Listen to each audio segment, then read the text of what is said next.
Senator Howell, Senator Webb, Representative Herron, Representative Petrie, Here. Representative Thomas, Present. Co-Chair Girdler, Here. Chair Fraser Gordon. Here. Like I said, we do have a quorum, and the first thing I'd like to do is, do we have a motion and a second to approve the November meeting minutes? Motion by Representative Thomas and a second by Senator Funky Fromeyer. No objection, so Catherine, would you please report the information items? Pursuant to KARA 45760 sub 5, the University of Kentucky reported 3 equipment purchases. Pursuant to KARA 45760 sub 6, the University of Kentucky reported the use of $75 million in third-party financing rather than agency bonds, and the combination of 2 authorizations for the Improved Campus Parking and Transportation System South Campus project. The project cost is anticipated to be $115 million rather than the authorized $200 million. Through its fiscal agent, the Fayette County School District, which did not need additional tax levies to pay debt service, reported an upcoming general obligation debt issue to finance a new project. Pursuant to KARA's 45812 sub 1, through its fiscal agent, the Henderson County School District, which did not need an additional tax levy to pay debt service, reported an upcoming revenue bond issue. Pursuant to KARA's 48111 sub 6C, the committee transmitted its notification of non-approval to the Finance and Administration Cabinet of the new lease, PR 5800, submitted by the Division of Real Properties last month. Pursuant to House Bills 1 and 6, Eastern Kentucky University and the Kentucky Community and Technical College System reported asset preservation projects. Thank you, Catherine, very much. First up, this is a little different than what this committee is used to, but I have asked the Kentucky Communications Network Authority, what we all know as KCNA-KyWired, to come in and give just a brief overview, and brief is the key word. So, but just kind of a little bit about the history where we are now, kind of hit the high spots just so we can get updated on this. I know it's been a project in our state for a very long time.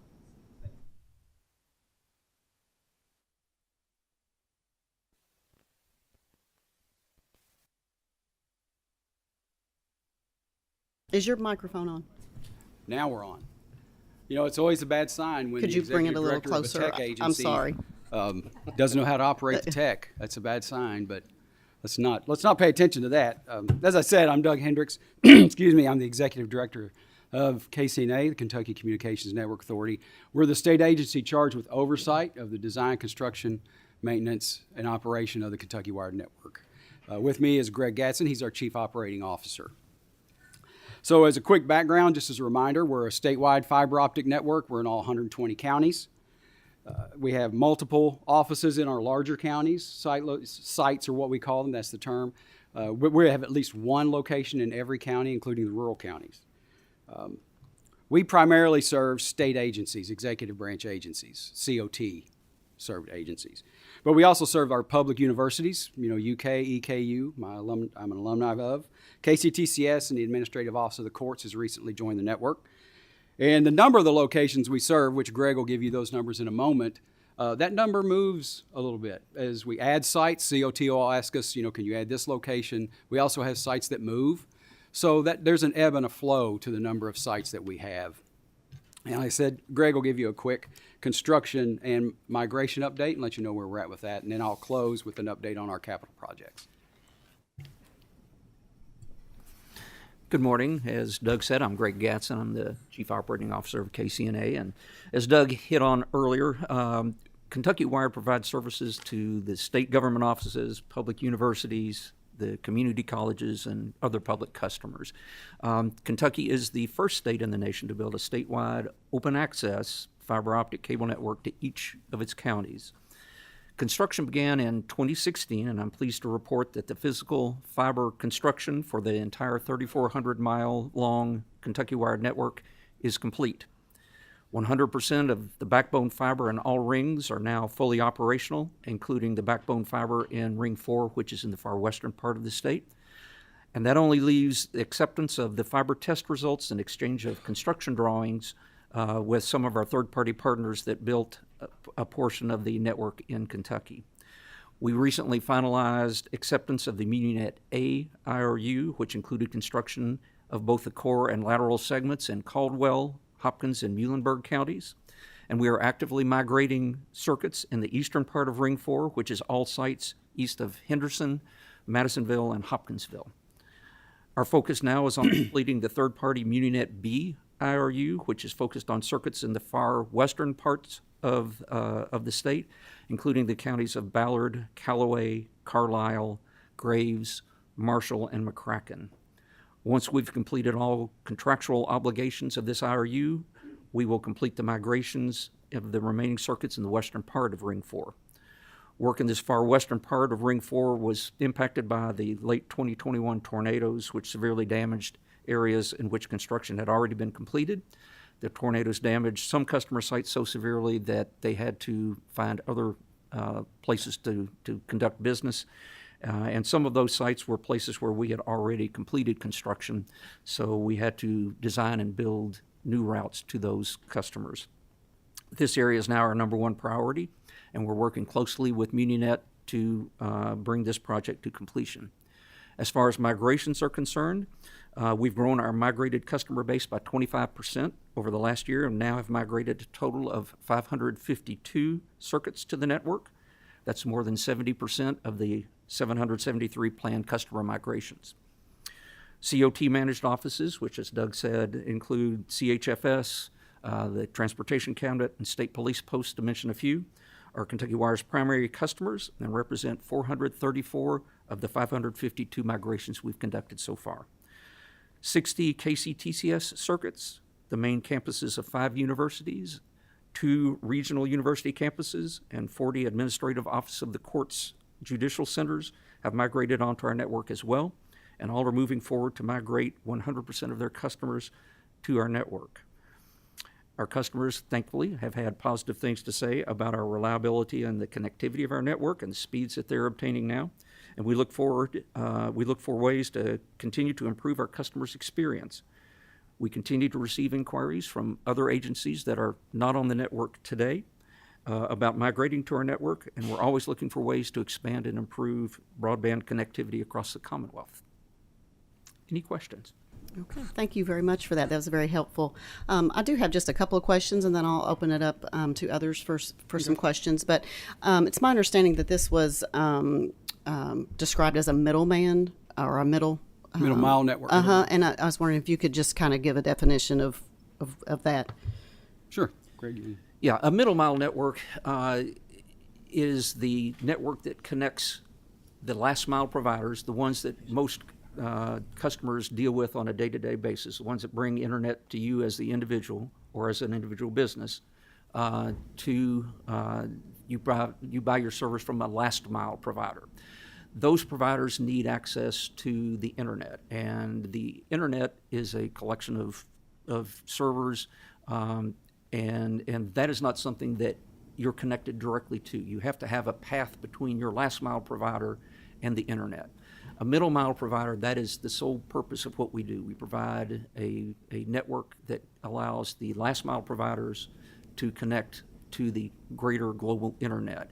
And our network is an open access network, which means that any last mile provider, we don't discriminate against who wants to connect. That's our purpose, is to provide access so that we improve broadband connectivity to areas that today are or underserved. Okay, thank you for that. And what was the revenue that the state was initially anticipated to receive from this project? Are you aware of that? The total amount? Mm-hmm. I can't remember that number off the top of my head, but we can provide that number to you later. Okay, that would be great if you could provide that to the rather committee. than speculate, let me get you the right. Okay, and do you have any idea how those revenues are going to be dispersed, if there is revenue? It'll come back in, and what it does is it offsets our general fund. The general fund numbers will drop as revenue comes in. So what we need from the general fund to pay for our bonds and our ongoing expenses, the availability payment, will get those revenues in, and you'll just see it'll just change. Okay, all right, thank you. The more money we bring in, the less general fund there you go. funds will request. Very good, thank you. We do have a couple questions from members. I'll start with Senator Funky Fromeyer. You started to answer the question that I was going to ask. So general revenue bonds, what do we have issued? What's the amount of indebtedness? We have 3 different bonds, and actually I'm going to ask my Chief Financial Officer, Steve Murphy, to come up here. Yep. I'm new on the job, so I should know that. This probably was established a long time ago. You'll find that I rely heavily on my subject matter experts, right? You know, rather Same. than have me parrot what Greg says, I'll let him tell you. Same with Steve. But we do have 3 series of bonds that we sold. Steve can explain it to you much better and quicker than I can. Good morning, everyone. Morning. Quick answer, there's 3 series of debt outstanding. Series A, Series B, Series C. Series A and B are public. Series C is private.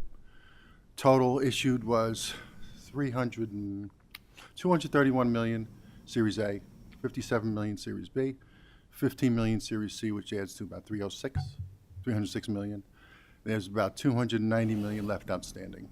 Series C does not amortize because it's subordinate. Series A and B do amortize, but very slowly, similar to your home mortgage. You make big payments, but only a little bit of principal. Then they all mature in 2045.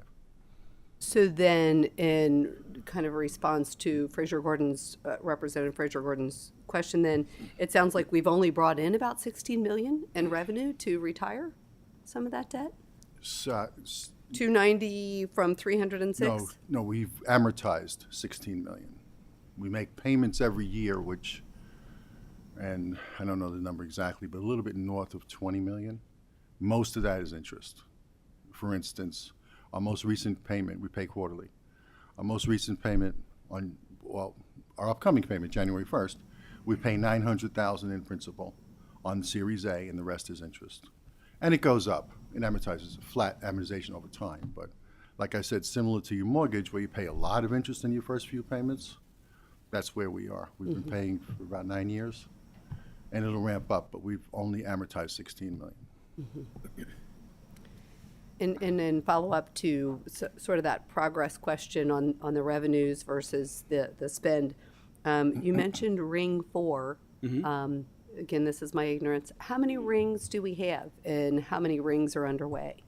Well, we have 6 rings total. 6 rings. And I'll just go through them quick. Ring 1A is the Golden Triangle. Ring 1B is the central part of eastern Kentucky. Ring 2 runs from, think of a line from Pikeville over to Somerset.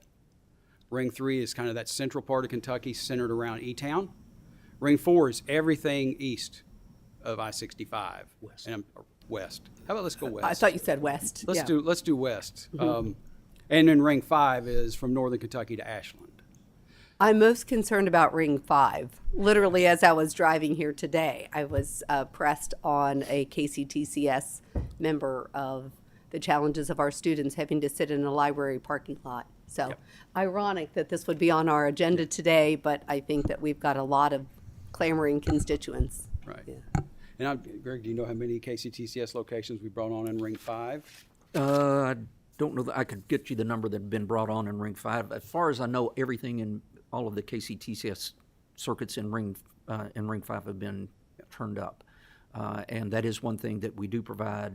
We work closely with Kenny Burdine, with the Assistant CIO with KCTCS, and we're providing them with access to the internet, both within their main school buildings, as well as now I believe that KCTCS, Kenny could address this better than I can, but I believe we provide internet access from the parking lot for those students who don't have access at their home. They can come to the parking lot and complete their assignments.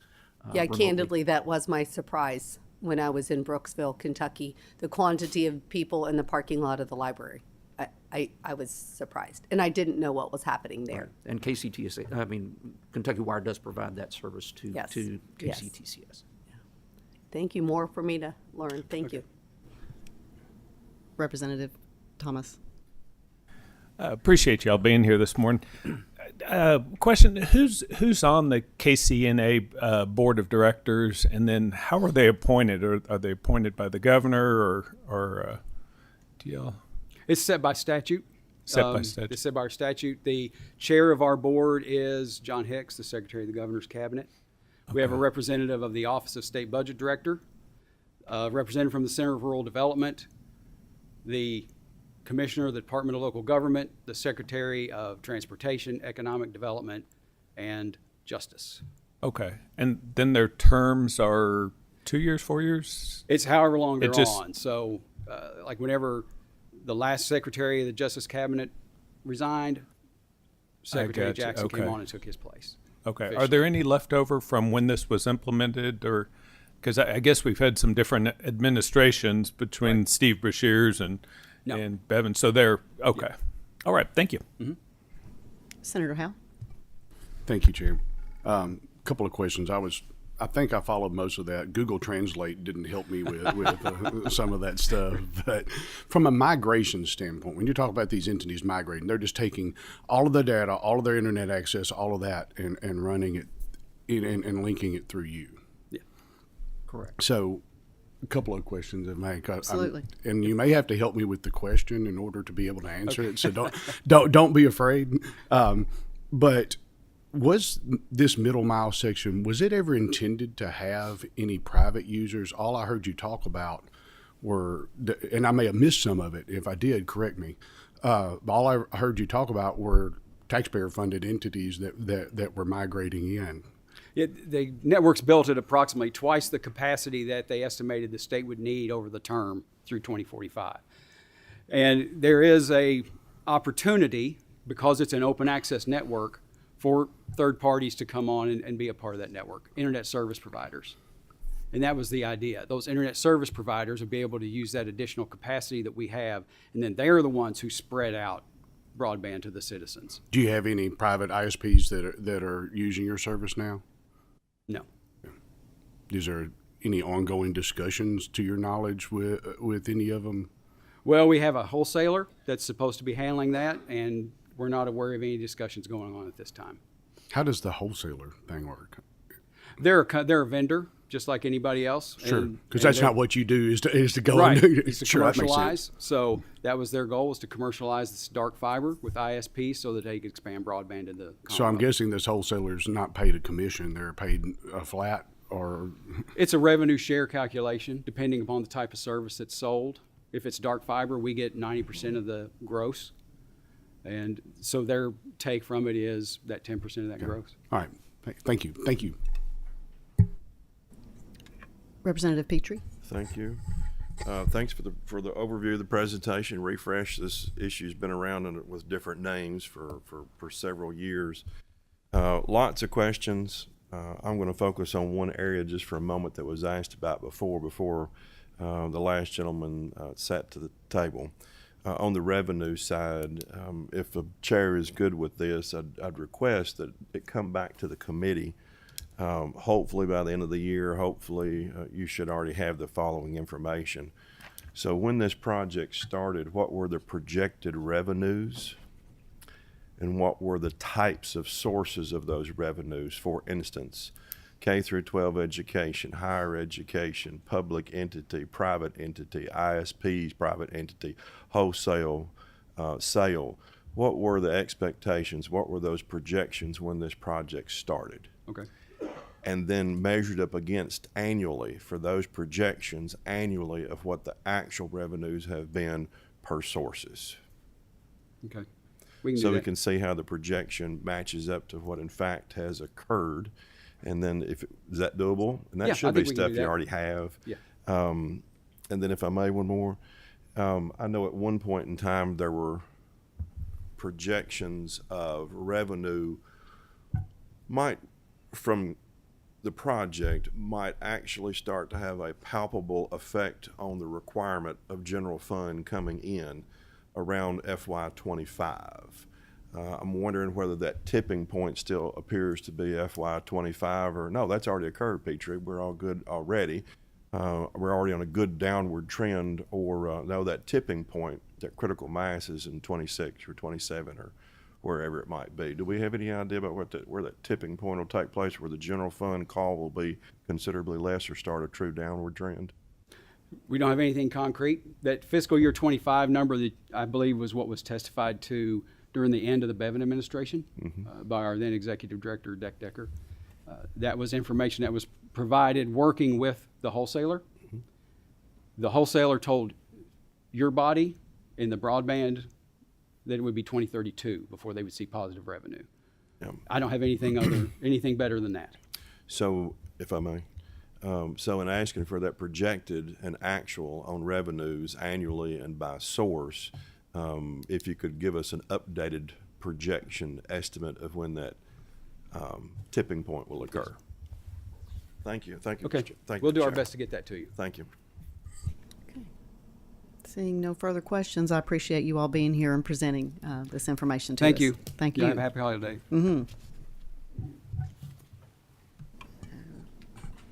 Okay, next is action item number 5, project report from post-secondary institutions. Andy KyWired's here in person to present, and this is a new KCTCS project that does require action. And you may begin. Good morning. I am Andy KyWired. I'm an architect and the Assistant Vice President for Facilities for KCTCS. The project I bring before you today is under provisions of KRS 164A 575. Any project over $1 million, I will seek your approval. I have a new welding lab expansion for our Maysville Community College at the Montgomery campus. I'm wanting to add 14 additional welding booths, one of which is an ADA accessible welding booth, state-of-the-art booths. The project is $1,220,000. $976,000 of that is federal funding, with a match from KCTCS restricted funds of $244,000. Any questions from members? Do I have a motion and a second to approve the KCTCS project? Motion by Senator Howell. Second by Representative Heron. Soon to be Senator. That's right. That's right. Would you please call the roll? Senator Funky Fromeyer. Senator Howell. Senator Webb. Representative Heron. Representative Petrie. Yes. Representative Thomas. Aye. Co-Chair Girdler. Chair Fraser Gordon. Yes. Thank you, Mr. KCBR. I think I messed your name up on the up front. That's fine. So I do it sometimes too. thank you for being here. Next up, we have a lease report from the post-secondary institutions, University of Kentucky. Elizabeth Baker is here to present in person. 2 new leases and a lease renewal that does require action. And I'd like to get a motion and a second to roll them into one roll call vote. Motion by Senator Howell. Second. Second by Co-Chair Girdler. And Ms. Baker, you may begin. Good morning. First, let me say happy birthday to Senator Howell. You stole my thunder. All 3 of these leases are in Fayette County in Lexington. The first lease is for 135,220 square feet of office and administrative space, and it is at 2301, 2317, 2325, 2333 Alumni Park Plaza, and 2347 Sterlington Road. These buildings are all together in kind of a little circle. And the annual cost of this is to house UK Healthcare's administrative office staff and meeting spaces. The annual cost is $3,921,380 annually. The second lease is for 8,441 square feet of clinical space that will be at 248 Fountain Court. This will house UK Healthcare's a primary care clinic. This clinic will be located out Fountain Court is out close to St. Joe East. And the annual cost of this is $270,123. The third lease is for 10,177 square feet of office and administrative space. This is at 110 Con Terrace, and it is for our Department of Ophthalmology and Visual Science. This houses the doctor's offices, some training spaces, and some meeting spaces. The annual cost of this is $417,257.04. Thank you for your presentation. I do have some notes on these projects, and it appears on 8576, the cost per square foot breaks down to $29, Yes, ma'am. 18 for base rent and 11 for operating. And the average square foot cost of state leased property in that county is $26. And then the other one breaks down to actually being $41 a square foot. So I was just wondering if you have any comments in regards to those. I'll kind of take them backward. The $41 a square foot at 110 Con Terrace, that building, it's a relatively new building, and it's located it's right across the street from Chandler Hospital, right next to Shriners Hospital, where the Department of Ophthalmology is. So the location is key for us. On that one, the base rent is $27 a square foot, and the operating costs are $14 a square foot. What's happening to us is utilities are included in all of these leases. Utilities and operating costs are included in the cost per square foot. And those costs are going up, and our landlords, of course, are raising prices. This is one we negotiated down. They originally wanted substantially more per square foot for this one, and we got them down to $41 a square foot. On this one, it was $38 a square foot. It is increasing by $3 a square foot on this one.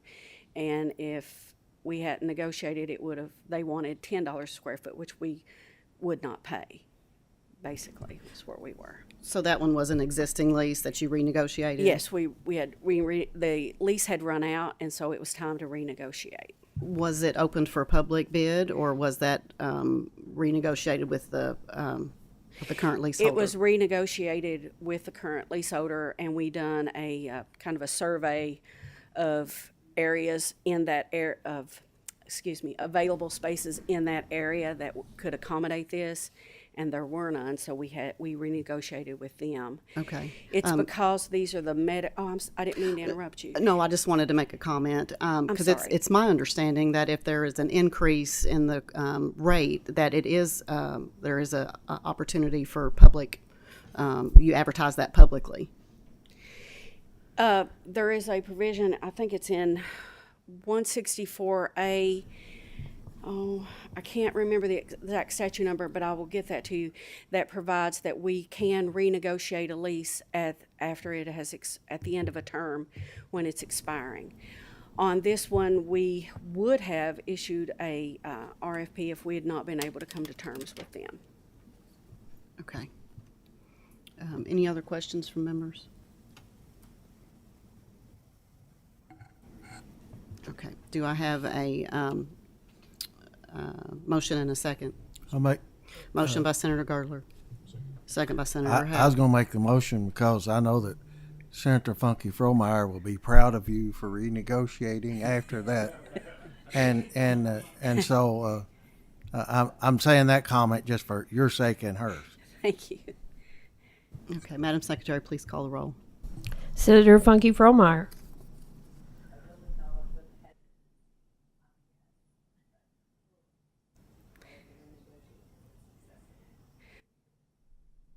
Senator Howell.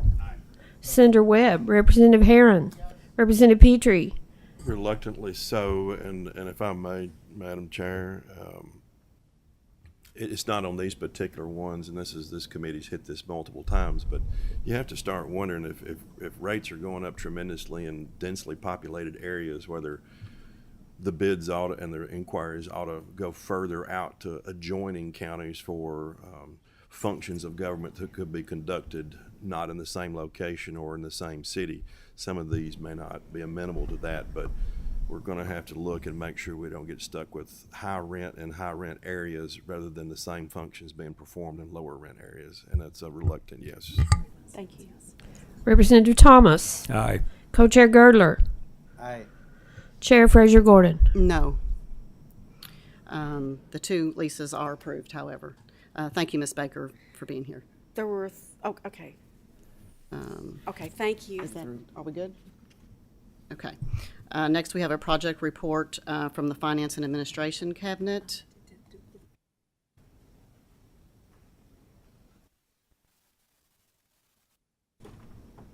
Excuse me just a second, please, Ms. Baker. Hang on just a second.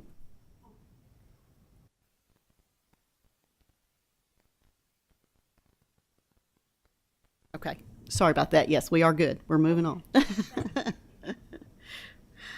Janice Thomas is here in person to present Agenda Item 7, 2 projects that require no action. Thank you.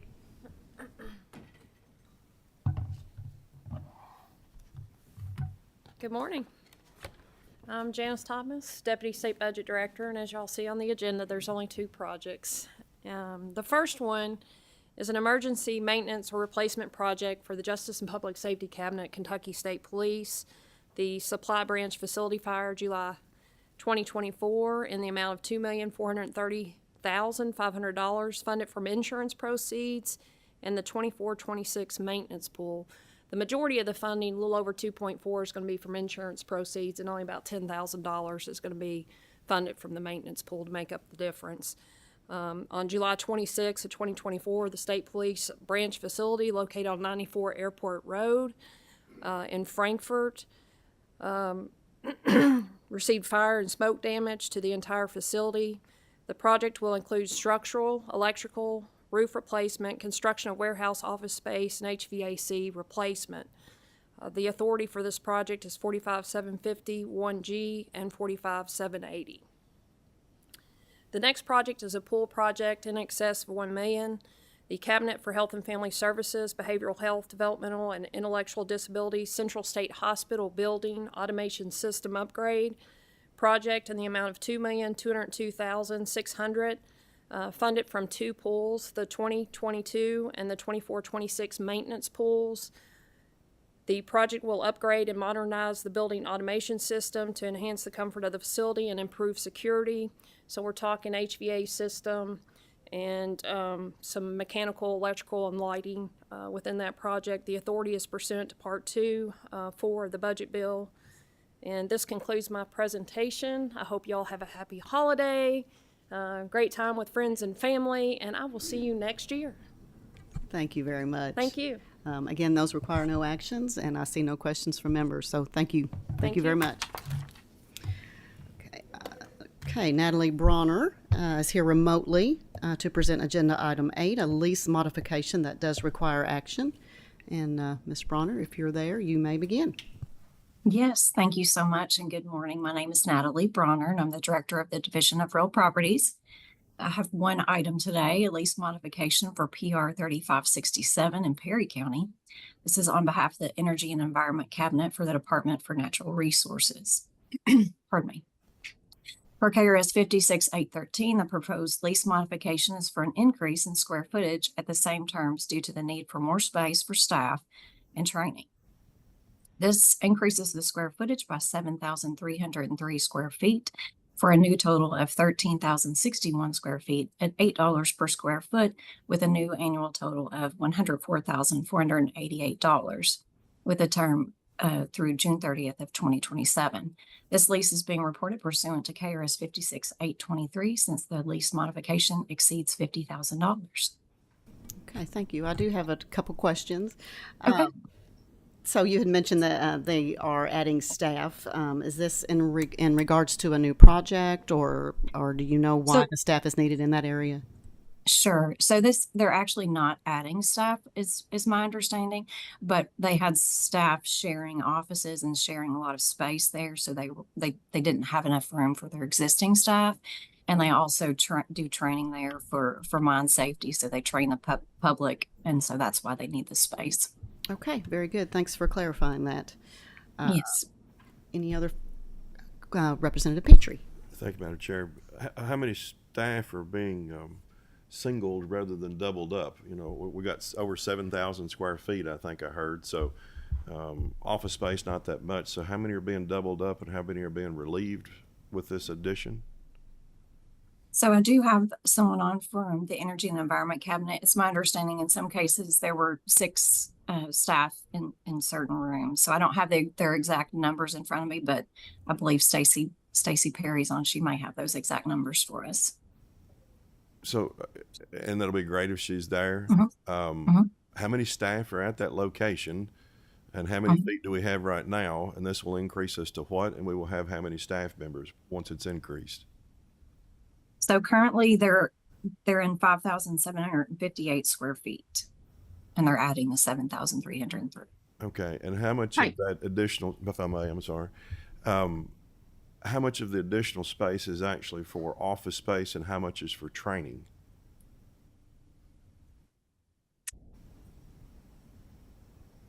I'm not sure. Stacy. Good morning. Yeah, good morning. Sorry. So currently we have approximately 25 employees in that area. We have staff share up to 8 staff in one room sharing workspace. They're all kind of lined against the walls, so this will help us expand to give them some more privacy when they're doing their work. As far as how much is workspace and training space, I do not have that in front of me. So if I may clarify. So at the facility currently with, if I understood, 5,000 plus square feet, how many personnel? I'll have to, let me pull that exact number for you. Because it's shared between 2 divisions. Sorry, I wasn't prepared for that. No, that's fine. It's hard to anticipate all the odd questions that'll come out.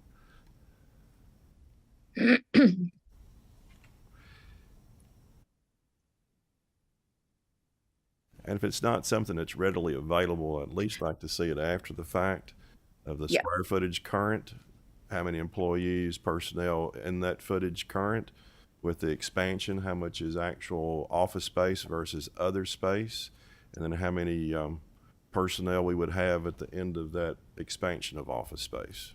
Okay, I've got 33 employees for the Division of Mine Reclamation and Enforcement. And then, let's see.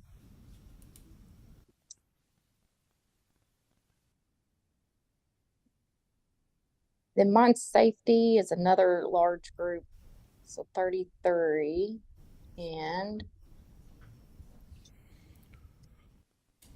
yeah, 25 was way off. 33 plus 15. So I have almost 50 people. Close to 50, and we would anticipate it still being about that many with the additional space, correct? Yes, sir. Yes, sir. Okay. And do we have an idea of the difference between the additional space devoted to office as opposed to other? I do not. I know the biggest concern they have is the conference space and the meeting room space, and I think that's the big push for this. Currently, when we bring in miners for the mine safety training, they are cramped in small conference areas, which they train 6 days a week sometimes. And this will expand their meeting space with the restrooms for the public to come in and for the training. But we can definitely get you that information. If you will, that'd be great. Thank you, Madam Chair. Yes. Any other questions from members? I do. I have a follow-up. Okay. Senator Hall? Yeah, thank you. And so, not trying to put you on the spot on a lot of this, but we're just trying to get our arms around some of this. From the training, do you train anybody other than miners there? Not to my knowledge, no. Okay, so we're just dealing with miners. How many train at a time? I can get that information for you. I know it's limited based on there's ratios for trainer to trainees. So I can definitely get that for you. That's really just a foundation for my question. Would this allow more people to be trained at the same time? Could you expand, make everything more efficient by having more people trained at the same time? Would that help any keeping people's certifications up? I'm sorry, I cut you off. Yeah, it's my understanding that yes, they can provide more training at one given time and not have to spread it out over the 6 days. Is there a real need for that? From my understanding, yes. Sounds like a silly question, but and forgive me, I don't know what all goes into the mining training, how much ongoing continuing ed they need or anything. So thank you. Yeah. And again, this space was currently not available. It was, occupied by another agency. So when it became available, it just made sense to kind of expand our current space. Thank you, Madam Chair. Okay, seeing no further questions, do I have a motion and a second to approve the lease modification? Motion by Representative Thomas. Second by Representative.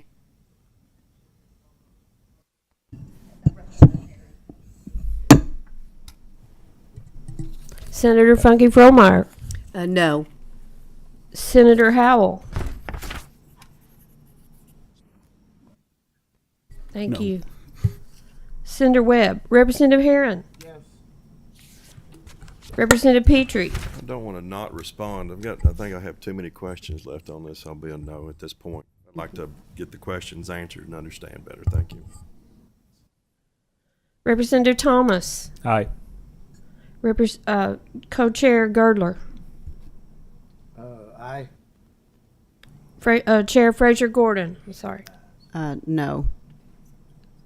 The lease modification is not approved, but thank you, Ms. Bronner, for being here and presenting. And if you could please gather those information to answer some of those questions and send it to Catherine to disperse to the committee, I would appreciate it. Madam Chair. Absolutely. Thank you. Oh, wait a minute. Just for a point of clarification, we can bring this up once these questions are answered, correct? Basically, it was not approved, so the finance, we will notify the Finance and Administration Council. They have three options to be, we have to provide a reason for the non-approval, which to me seems like ambiguity regarding. Yeah, lack of space information. usage. And they have the three options. They can respond back addressing those concerns and then proceed, or they can proceed without addressing those concerns, or else they can withdraw the lease. Hopefully we'll get that information then. Thanks. Representative Petrie. But I just want to make sure we're clear, regardless of what finance does in reaction and response to today, whatever choice they make, the requests are still outstanding from this committee to which responses should be made. Yes. Thank you very much. Okay. Senator Funky Fromeyer.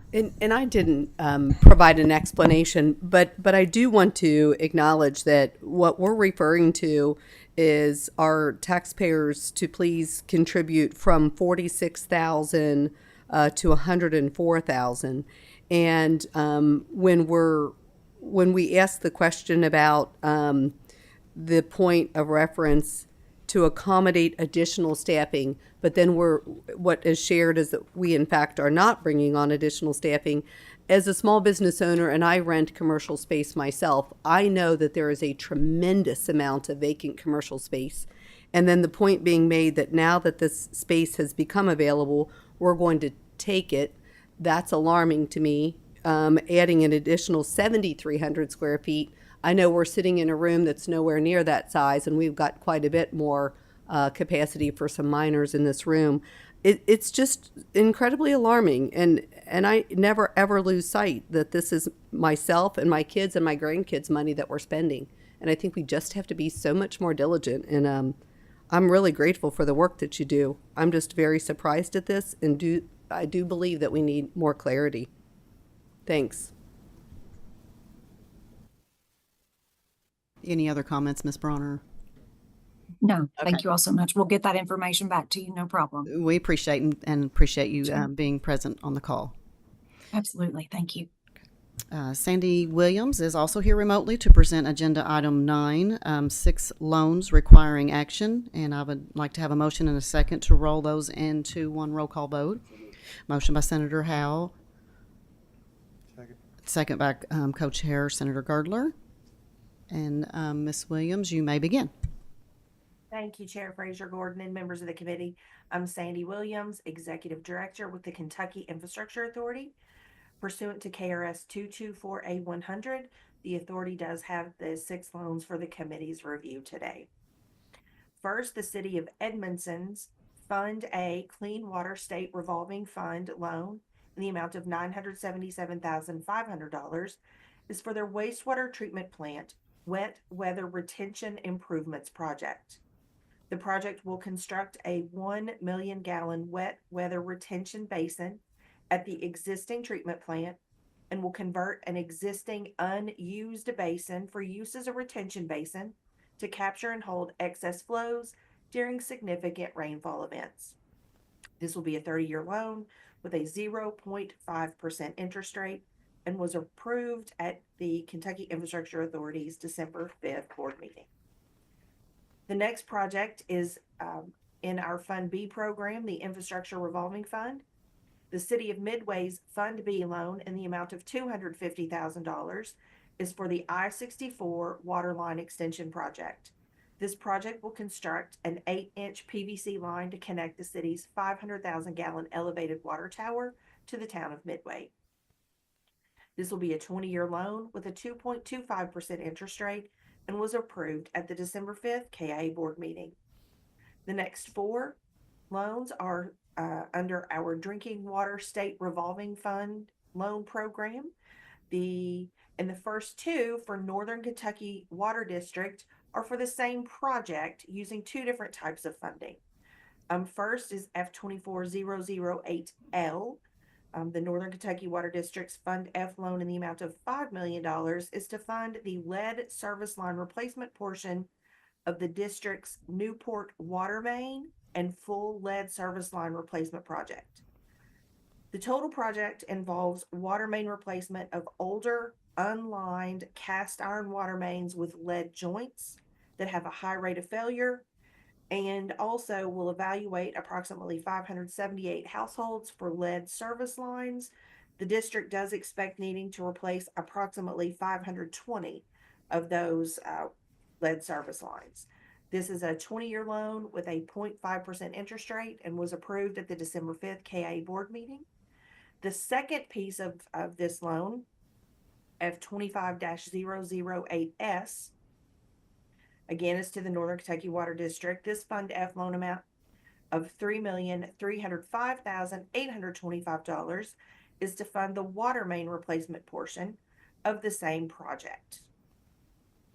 Again, the total project does involve replacement of water mains and replacing lead service lines to homes.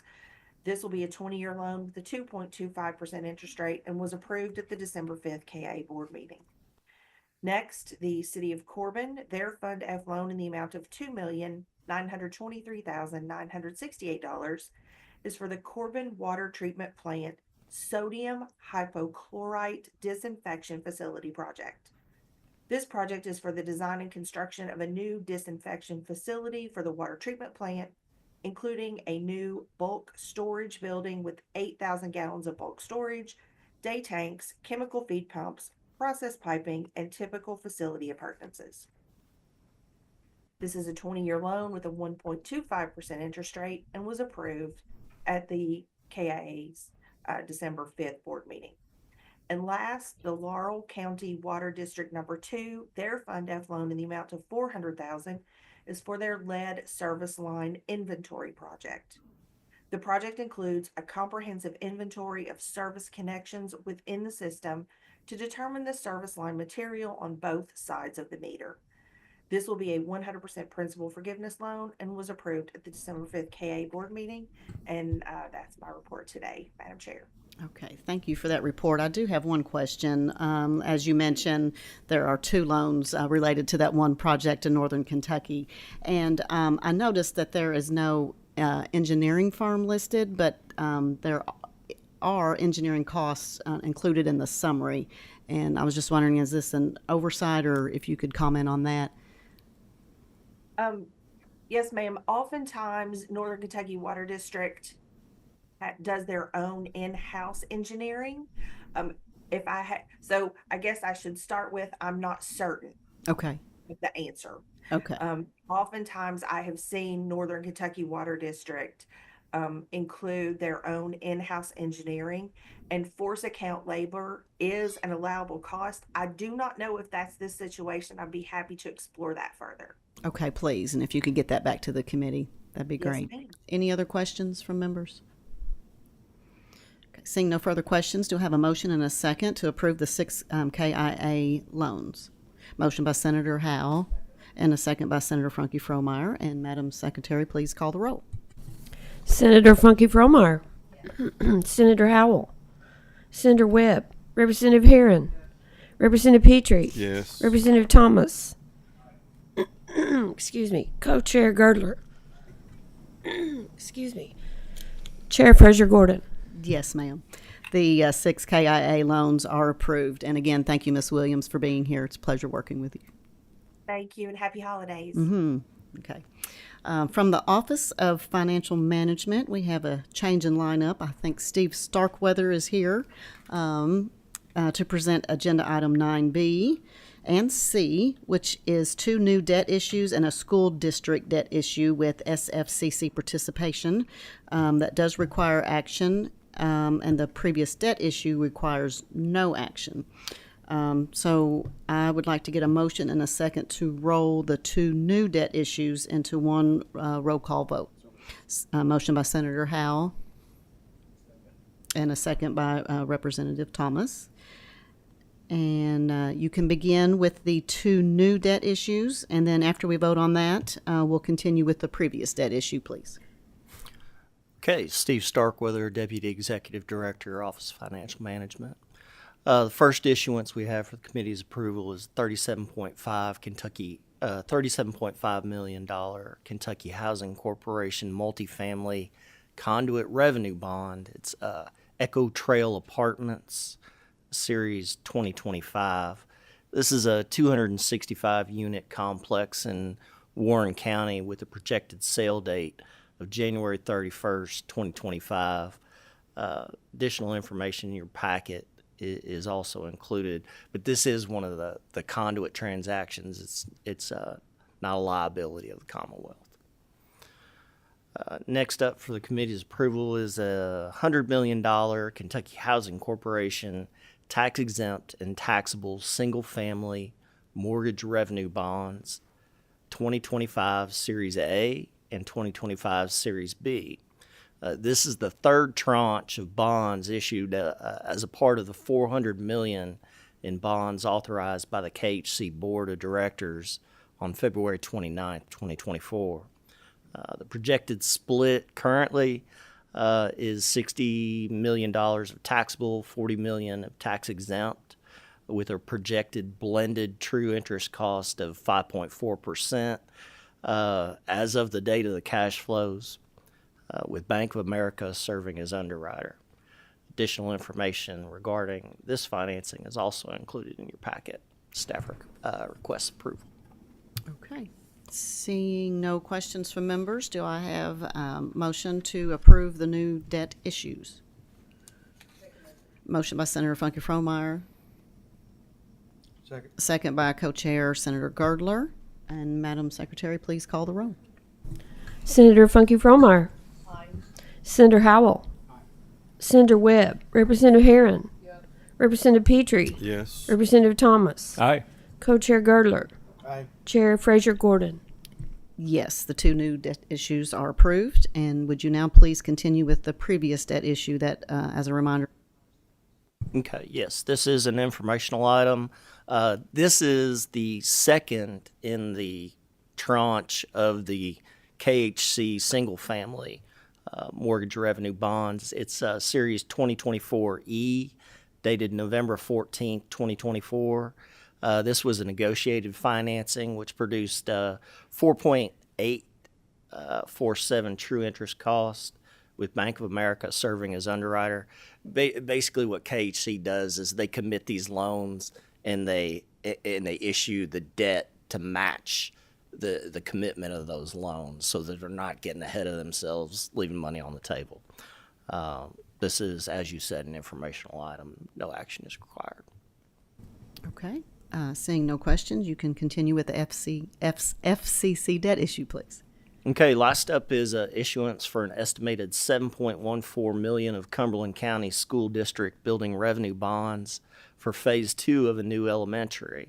The projected debt service is 100% SFCC backed, and no tax increase was required. Staff requests approval. Okay. Seeing no questions. Representative Petrie. If I may, thank you. Just briefly, this is Phase 2, so there was a Phase 1. What are we doing in Phase 2, and what did we do in Phase 1? I don't have that information, but I did ask SFCC something similar. So Phase 1 and 2 are usually the building proper, And phase 3 is usually an athletic facility, if that might be where you're going. That's where I'm going. Okay. So no athletic facility in phase 2. Okay, thank you very much. Thank you for that question. Do I have a motion and a second to approve the SFCC debt issue? Motion by Senator Howe. Second. And a second by Co-Chair Senator Gardler. Madam Secretary, please call the roll. Senator Funky Fromeyer. You may. Thank you. Sorry. A point of clarity. What population is this serving relative to the number of students that these improvements will help to serve? I can't answer that question. I'll have SFCC circle back with Just the Catherine on that. quantity of students is Are all. you Sure. wanting population of the county or population of the children? Of the children. I can give you population of the county because that's mine. It's in the lower part. There's probably 6,000 people. Now, how many children there? I have not a clue.